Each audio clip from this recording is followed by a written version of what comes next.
There are a vast array of wireless and wired doorbells that work with the Google Assistant and add greatly to your smart home setup. That said, we've lived with the battery-powered Nest Doorbell for an extended period, and here's why we think it's a great option for just about everyone in just the right situation though. Thanks for watching 9 to 5 Google here on YouTube. Remember to thumbs up, hit subscribe and then tap the bell icon to be among the first to watch our upcoming videos. So a move to a new property meant that I finally had the opportunity to add a front door camera for added peace of mind and a little bit of extra security. We've all missed an important package, something I've done all too often, and I thought this might be the solution. And while there are certainly cheaper options on the market, for ease of use, it's hard to look past Google's first-party offerings. Are they worth it though? That's a different question entirely. So having never used another digital doorbell before, I decided when recently moving home that I finally needed to get at least an early warning system for packages, post, and every takeout food delivery. I had my eyes set on a far cheaper alternative than the Nest Doorbell, but after some thought and a little bit of leftover Google Store credit, the battery-powered camera-powered doorbell was eventually purchased. A huge component in why I decided to pick up the battery-powered Nest Doorbell though was the ease of which it could be fitted to the wall beside my front door. Just 2 screws were needed, and as someone that is perpetually ridden with anxiety when DIY is required, this has felt like the perfect solution, at least for me. The sleek white model is the only one available here in the UK, and it suits my home brickwork, and because once mounted, it sits flush against the wall, you'd actually be forgiven for thinking it was part of the house already.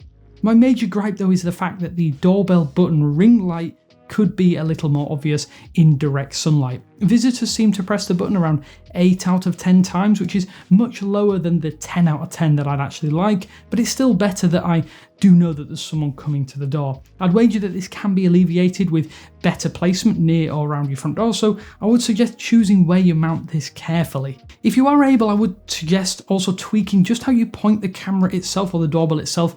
The 145-degree field of view is great, but I can't quite see the faces of every single person right at my front door based upon the placement suggested by Google during the initial setup. Luckily, there is a wedge in the box that you can use to get a more door-centric view, but in all honesty, I think seeing the person approaching my house is a better solution for me and where I do happen to live. For apartments and those with enclosed porches, you might want to try a few things out before committing to where you're going to place this, drill it into the wall and get it set up.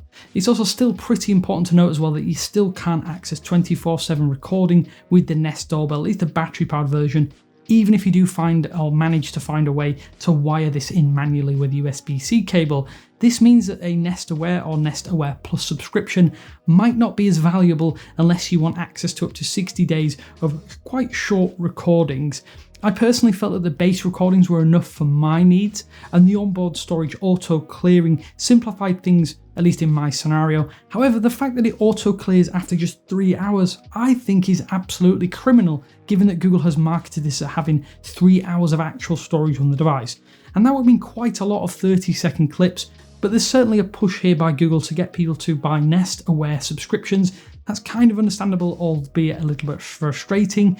If you do get a notification on your phone and it's something notable, hit the details button though and save it to your local storage right away as soon as you're able. And then it's because realistically, if you come back to it at a later date, it's going to be gone. But just please make sure you do this if you are wanting to record things as and when they do happen. Another frustration for me is that the Nest Doorbell also has to determine if something is classified as an activation event before you can actually download the video of these clips. Most of the time, it's absolutely fine and it does detect things correctly, but it doesn't work 100% of the time. And because it's not quite perfect, I often see the "this video is not available yet, check back later" screen before it actually processes and I can view it correctly. Changing the bounds and adjusting the actual window at which you can see things or can activate things does help, especially when objects, vehicles and pets are detected. I live in a fairly busy area at this point in time, but so it can be a little bit overbearing with notifications pinging your phone all too often. Downloading clips is fairly simple, but the Google Home app just isn't cut out for managing the Nest Doorbell in its current form, so we're hoping to see some upgrades there.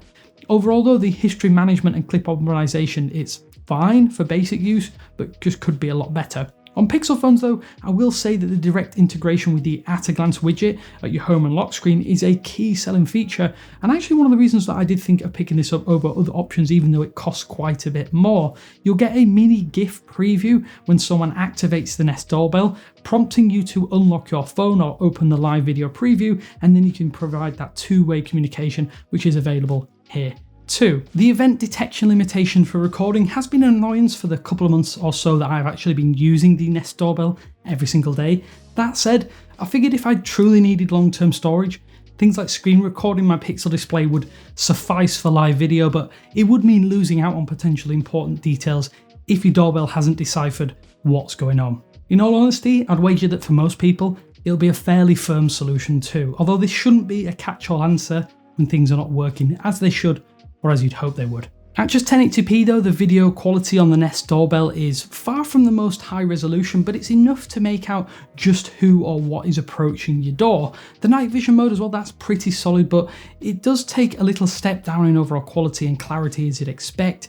Getting that notification ping that someone has a package or an animal is at your door is something I've actually really liked having access to more than anything else, it must be said, even if the video isn't up there with the very best live cams at your doorstep. Being able to cast a live video stream from my doorbell to my office Nest Hub has been super helpful as well throughout the time it's been hooked up and linked to my account. I can tell FedEx, DHL, UPS and more to leave packages on my doorstep before I head down to go and grab them. Having a pet, the Nest Doorbell has proved a godsend at times as everyone is safe during the package handover process. Just having that little early warning before someone arrives is why I find this such a solid Google Home edition in particular. As of a recent update as well, you're now able to stream live video from your Nest Doorbell to a Chromecast with Google TV or a supported Android TV device. Personally, I love this feature, but I would really like it if it could be integrated a little further. For instance, when I'm watching Netflix and a delivery person comes to the door, a live video of your doorbell could appear on screen as an extra prompt to go and make a collection. It's still pretty nice though to have all of my assistant-powered speakers announce that someone is at the door, especially when I'm upstairs or in a far-flung location in my 3-story house. The sound isn't quite as shrill as compared to a standard door ringer either, it's just softer and a little bit more relaxed, which I really do like. As with any battery-powered piece of tech though, the Nest Doorbell lives and literally dies by its lifespan. It's not exactly much use if you run out of juice when someone comes to the door. The pathway in front of my house has quite a bit of movement, so while I could set the motion detection to the low preset, I left it at that default setting, and this means that I'm charging once every 3 to 4 weeks. When coming close to its lifespan limit, I'll just detach it and leave it on charge for a couple of hours overnight and reposition on my outer wall first thing in the morning. For this reason, if you already have an existing wired doorbell, as I do, it's certainly a companion rather than a solitary catch-all solution. I think personally in my own experience, that's why I quite like this over some other options. And I think the big utility of this battery-powered Nest Doorbell for people that live in rented properties or apartment blocks is that you can just take the Nest Doorbell with you when you move without having to unwire and maybe have some destructive unwiring process. And this just means fewer issues with no destruction left behind. Sure, charging is an annoyance, especially with this kind of technology, and there's a risk as well on top of that someone could just unclip the camera and make off with it. That said, it's another option, an option that slots nicely into your existing smart home without many of the initial setup frustrations, as the setup process is pretty seamless overall. So to summarise, the Nest Doorbell is definitely not the best out there. It's an acceptable entry-level product that is made all the more accessible by virtue of that battery-powered option. Even if you have an existing wired doorbell, I think it's still a nice companion, especially if you don't want or need 24/7 surveillance. In my experience working from home, it's simply a forewarning that someone is coming to the door to drop off a package, and for me, that's more than enough. As well, if you're entrenched within the Google Home system or the Google Home ecosystem, then it's a little bit better, albeit somewhat pricey compared to the competition. Not having to wire in just to set up has been another huge bonus. For those out there leasing or renting, it's just that non-destructive way to expand your smart home tech with the added bonus of adding some very basic extra security and peace of mind. You do get more features and functions with a Nest Aware subscription, which is something that I've actually actively held off subscribing to in the time that I've been using Nest Doorbell, as I don't think it's maybe a necessity for everyone. However, just as a simple expansion of your everyday smart home tech, it makes the case for its inclusion in some quite specific circumstances. If you don't need our access or want access to multiple days of recording or even want 24/7 streaming, then it's a decent but ultimately imperfect solution, best suited to those that want a little bit of Google Home cohesion without overly destructive installation. I want to know from you though, this has been out for quite a while now. We've been planning on this review for such a long time, but if you've been using the Nest Doorbell, the battery-powered version, let us know what you think. There is going to be, hopefully, a wired version coming in the very near future, so hopefully we'll get a review of that maybe some point down the line. But overall, thanks for watching. This is Damien with 9to5 Google, and I will speak to you later.